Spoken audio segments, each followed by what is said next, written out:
Dua perampok rumah sadis bernama Andang berusia 26 tahun dan Boti 30 tahun langsung dilarikan ke Rumah Sakit Bayangkara Makassar untuk mendapatkan perawatan medis.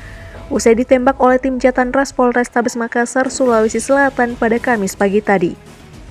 Kedua pelaku terpaksa ditembak polisi lantaran melakukan perlawanan saat akan dibekuk di tempat persembunyiannya di Kota Parepare, Sulawesi Selatan.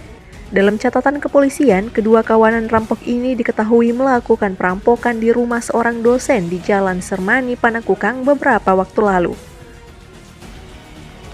Dalam melancarkan aksinya, salah seorang pelaku juga diketahui merusak pintu rumah korban dengan mendobrak menggunakan perkakas yang dibawanya. Usai berhasil masuk, pelaku kemudian mengancam korban yang tengah bersama anggota keluarganya menggunakan pisau.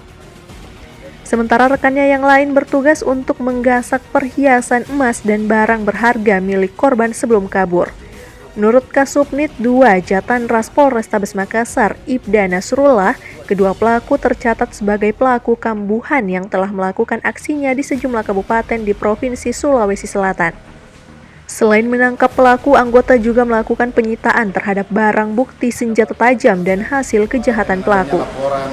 Korban seorang dosen di Jalan Sermani tentang adanya perampokan yang dilakukan oleh dua orang tersangka dengan modus mendobrak pintu kemudian mengancam korban dengan senjata tajam.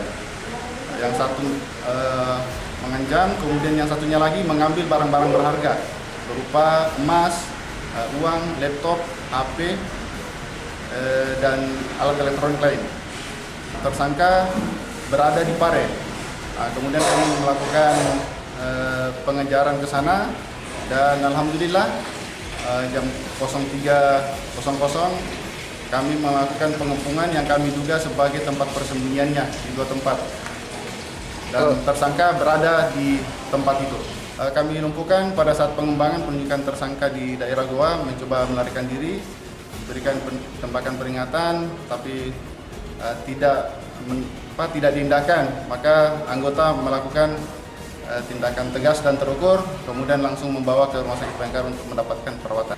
Untuk proses hukum lebih lanjut, kedua pelaku bersama barang bukti langsung dibawa ke Mapolrestabes Makassar. Mereka akan dijerat pasal 363 terkait pencurian disertai pemberatan dengan ancaman hukuman di atas 5 tahun penjara. Dari Kota Makassar, Muhammad Ishak, Fajar.co.id melaporkan.